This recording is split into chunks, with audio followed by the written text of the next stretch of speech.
India versus China, तीसरे विश्व युद्ध की तैयारी शुरू हो चुकी है। कहते हैं कि कुत्ते की दुम कभी सीधी नहीं होती है। पूरी दुनिया में कोरोना वायरस फैलाने के बाद अब चीन दुनिया को तीसरे विश्व युद्ध की ओर ले जा रहा है। कोरोना वायरस फैलाने की वजह से चीन का पूरी दुनिया में विरोध हो रहा है। अमेरिका उस पर बड़ी पाबंदी लगाने की तैयारी कर रहा है। भारत के स्वास्थ्य मंत्री डॉक्टर हर्षवर्धन ने वर्ल्ड हेल्थ ऑर्गेनाइजेशन में एग्जीक्यूटिव बोर्ड के चेयरमैन का पद संभालने के बाद चीन के ऊपर एक जांच कमेटी बिठा दी है। यह कमेटी कोरोना वायरस फैलाने में चीन के सरकार की भूमिका की जांच करेगी, जबकि चीन किसी भी कीमत पर यह जांच रुकवाना चाहता है। इन सब से खिसियाए हुए चीन भारत के साथ बॉर्डर पर तनाव बढ़ाने में लग गया है। गलवान घाटी में लगभग 3 महीने से तनाव जारी है और चीन अभी भी तनाव कम करने के पक्ष में नहीं है। उसकी कथनी और करनी में काफी फर्क आ रहा है, जिस वजह से तनाव ज्यों का त्यों बना हुआ है। लंबे समय से चल रहे तनाव को देखते हुए अब तीसरे विश्व युद्ध की आशंका भी जताई जाने लगी है। चीन की उंगली पर नाचने वाले पाकिस्तान ने उसके कहने पर नॉर्थ लद्दाख में 20,000 सैनिक तैनात कर दिए हैं। वहीं चीन की घेराबंदी के लिए अमेरिका ने साउथ चाइना सी में 2 एयरक्राफ्ट कैरियर्स और कई वॉरशिप्स तैनात कर दिए हैं। इन 2 देशों के अलावा दुनिया के सभी बड़े छोटे देश इस समस्या पर कड़ी नजर रखे हुए हैं। अगर दोनों देशों की तरफ से युद्ध की घोषणा हुई तो फिर तीसरे विश्व युद्ध के शुरू होने में समय नहीं लगेगा। तीसरे विश्व युद्ध शुरू होने पर दुनिया का क्या हाल होगा, कौन सा देश किसका साथ देंगे और युद्ध का परिणाम क्या होगा। चलिए फिर आज की इस वीडियो में इन्हीं सब सवालों का जवाब ढूंढते हैं। भारत और चीन के बीच बॉर्डर विवाद आजादी के समय से ही है। दोनों देशों के बीच LAC से लेकर मैकमोहन लाइन तक 4056 किलोमीटर लंबा बॉर्डर लाइन है। बॉर्डर लाइन लद्दाख से होते हुए उत्तराखंड, हिमाचल प्रदेश, सिक्किम और अरुणाचल प्रदेश तक है। चीन का पड़ोसी देशों के जमीन पर कब्जा करने की नीति की वजह से दोनों देशों के बीच का बॉर्डर लाइन हमेशा विवाद की वजह रहा है। आजादी के बाद हिमालय क्षेत्र में अंग्रेजों ने भारत और चीन के बीच किसी बॉर्डर लाइन का निर्धारण नहीं किया था, जिसका फायदा उठाते हुए चीन ने 1962 में भारत पर हमला कर दिया। लगभग 1 महीने तक चले इस युद्ध के बाद चीन ने भारत के लगभग 38,000 स्क्वायर किलोमीटर एरिया पर कब्जा कर लिया। इस एरिया को अक्साई चीन के नाम से जाना जाता है, जो कि कश्मीर का हिस्सा है। इस युद्ध के बाद भी आए दिनों दोनों देशों के बीच बॉर्डर पर तनाव होता रहा। 1962 के बाद दोनों देशों के बीच मेजर क्लैश 1967 में सिक्किम में देखा गया। इस क्लैश में हमारे 80 जवान शहीद हुए, लेकिन भारत के वीर जवानों ने 80 सैनिकों के बलिदान के बदले 400 चाइनीज सैनिक मार गिराए। दोनों देशों के बीच बॉर्डर पर आखिरी फायरिंग अरुणाचल प्रदेश में 20 अक्टूबर 1975 को हुई। इस हमले में भारत के 4 जवान शहीद हो गए। 1975 के बाद दोनों देशों के सैनिक आपस में कई बार भिड़े, लेकिन दोनों ओर से किसी भी सैनिक की जान नहीं गई। दोनों देशों के बीच मौजूदा तनाव लद्दाख के गलवान घाटी में है। भारत इस इलाके में सड़क का निर्माण कर रहा है। इस इलाके में सड़क बन जाने पर भारत की स्थिति काफी मजबूत हो जाएगी। इस बात से खौफ खाए चीन ने भारतीय इलाके में घुसपैठ शुरू कर दी है। चीन की सेना भारतीय सीमा में कुछ किलोमीटर अंदर तक घुस आई और टेंट लगाकर वहीं अड्डा जमा लिया। भारत ने इसका कड़ा विरोध किया। क्योंकि भारत हमेशा से शांति का पक्षधर रहा है, तो हमारे देश ने इस मसले को बातचीत से सुलझाने की कोशिश की।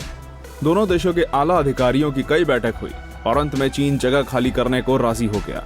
15 जून को जब भारतीय सेना के बिहार रेजिमेंट के कुछ जवान देखने गए कि चीन ने वादे के अनुसार जगह खाली की है या नहीं, पर धोखेबाज चीन एक बार फिर धोखा दे गया।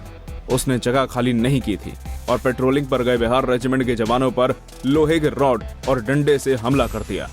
भारतीय जवान निहत्थे थे, लेकिन इसके बावजूद भारत के वीर जवानों ने चीन के हमले का साहस से जवाब दिया। भारत के 20 जवान शहीद हुए और चीन के 43 सैनिक भी मारे गए। इस धोखे के बाद पूरा देश चीन के खिलाफ युद्ध की मांग करने लगा। प्रधानमंत्री नरेंद्र मोदी ने भी कहा कि जवानों का बलिदान व्यर्थ नहीं जाएगा। चीन के खिलाफ बॉर्डर पर हमारे जवान मजबूती के साथ खड़े हैं। इस हमले के बाद देश के अंदर चीन के खिलाफ इकोनॉमिक लड़ाई शुरू हो गई। सरकार ने सभी चाइनीज कंपनियों के साथ अपना कॉन्ट्रैक्ट खत्म कर लिया है। आम लोग भी चीन के सामानों का बायकॉट कर रहे हैं। सरकार ने चीन के 59 ऐप्स को बैन करके चीन को एक कड़ा संदेश दिया है। इन सब से बौखलाया हुआ चीन अभी भी बॉर्डर पर तनाव कम करने को तैयार नहीं है। उसकी हरकतों से लग रहा है कि वो युद्ध की तैयारी कर रहा है। 15 जून की घटना के बाद चीन की मीडिया में चाइनीज आर्मी के कई तस्वीर दिखाई गई, जिसमें उन्हें युद्ध की तैयारी करते देखा जा सकता है। चीन के लगभग 7 से 8 हजार जवान तिब्बत के किसी इलाके में युद्ध की तैयारी कर रहे हैं। 1-2 जुलाई के आसपास चीन ने LAC से लगी बॉर्डर लाइन के आसपास चीन ने लगभग 20,000 अतिरिक्त सैनिकों की तैनाती कर दी है, जबकि 10,000 सैनिकों को रिजर्व में रखा है। चीन की इस हरकत के बाद भारत ने भी LAC के आसपास आर्मी के 2 डिवीजन तैनात कर दिए हैं। हर डिवीजन में सैनिकों की संख्या 10,000 है। भारत की तरफ से LAC पर एक आर्मी डिवीजन की तैनाती हमेशा रहती है। तनाव बढ़ने पर भारत ने एक अतिरिक्त आर्मी डिवीजन की तैनाती पहले ही कर दी थी। 2 और आर्मी डिवीजन की तैनाती के बाद LAC के आसपास भारत की तरफ से 40,000 सैनिकों की तैनाती हो चुकी है। चीन के साथ ही पाकिस्तान ने भी LOC पर 20,000 अतिरिक्त सैनिकों की तैनाती कर दी है। अमेरिका के राष्ट्रपति डोनाल्ड ट्रंप भी कह चुके हैं कि जरूरत पड़ने पर यूरोप में मौजूद अमेरिकी सैनिकों को चीन के खिलाफ उतारा जा सकता है। अमेरिका ने चीन की हरकतों पर लगाम लगाने के लिए साउथ चाइना सी में 2 एयरक्राफ्ट कैरियर्स और कई वॉरशिप्स तैनात कर दिए हैं। प्रधानमंत्री नरेंद्र मोदी लद्दाख का दौरा भी कर चुके हैं। मोदी ने राष्ट्रपति रामनाथ कोविंद से भी मौजूदा स्थिति के बारे में विस्तार से चर्चा की है। रक्षा मंत्री राजनाथ सिंह हर स्थिति पर कड़ी नजर बनाए हुए हैं। सैनिकों के अलावा भारत ने LAC के पास Su-30 MKIs, Apache attack helicopters और बोइंग CH-47 चिनूक जैसे लड़ाकू विमान भी तैनात कर रखे हैं। भारत किसी भी स्थिति से लड़ने के लिए पूरी तरह तैयार है और चीन से भी ज्यादा मजबूत स्थिति में है। पाकिस्तान और पाकिस्तान प्रायोजित आतंकवाद से लड़ते लड़ते भारतीय सेना काफी अनुभवी हो चुकी है, जबकि चीन की सेना के पास युद्ध का कोई अनुभव नहीं है।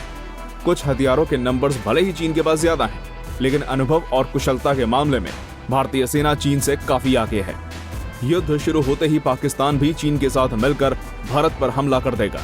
भारत को एक साथ 2 दुश्मनों से लड़ना पड़ सकता है। अमेरिका भारत के समर्थन की घोषणा पहले ही कर चुका है। मुमकिन है कि भारत के साथ ही चीन और पाकिस्तान को अमेरिका से भी लड़ना होगा। ब्रिटेन समेत सभी बड़े यूरोपियन देशों का समर्थन भारत को हासिल है। यूरोपीय देश भले ही युद्ध में डायरेक्ट शामिल नहीं हो, लेकिन इंटरनेशनल लेवल पर चीन की घेराबंदी में ये देश महत्वपूर्ण भूमिका निभा सकते हैं। Australia, Japan, Israel, south Korea और भूटान जैसे देशों का मॉरल सपोर्ट भी भारत को हासिल है। चीन के सपोर्ट की बात करें तो नॉर्थ कोरिया, वेनेजुएला और ईरान युद्ध के समय उसका साथ दे सकता है। भारत के लिए श्रीलंका सबसे इंपॉर्टेंट है। श्रीलंका का मॉरल सपोर्ट भले ही भारत के साथ है, लेकिन उसका मेटाला राजपक्षा इंटरनेशनल एयरपोर्ट चीन के कब्जे में है। इस एयरपोर्ट का उपयोग चीन साउथ इंडिया तक पहुंच बनाने में कर सकता है। रूस किस ओर जाएगा ये कहना काफी मुश्किल है, क्योंकि रूस की दोस्ती इंडिया और चीन दोनों से है। चीन, इंडिया, पाकिस्तान और अमेरिका परमाणु हथियार संपन्न देश हैं, लेकिन ऐसी संभावना है कि कोई भी देश युद्ध में परमाणु हथियार का उपयोग नहीं करेगा। दुनिया में हुए किसी भी युद्ध का सुखद परिणाम नहीं मिला है। अगर युद्ध हुआ तो दोनों देशों को जान माल का भारी नुकसान झेलना पड़ सकता है। दुनिया की 2 बड़ी इकोनॉमी लगभग बर्बाद हो जाएंगी। इस युद्ध का वर्ल्ड इकोनॉमी पर भी काफी गहरा असर होगा। दुनिया के लिए बेहतर है कि युद्ध को टालने की हर मुमकिन कोशिश की जाए, और उस दिशा में पहला कदम चीन को ही उठाना होगा, क्योंकि आग उसी ने भड़काई है, तो आग में पानी डालने के लिए पहला कदम उसे ही उठाना होगा। तीसरे विश्व युद्ध की आशंका को लेकर आप क्या सोचते हैं? कमेंट में जरूर बताएं और साथ ही चैनल को सब्सक्राइब करना ना भूलिएगा। धन्यवाद।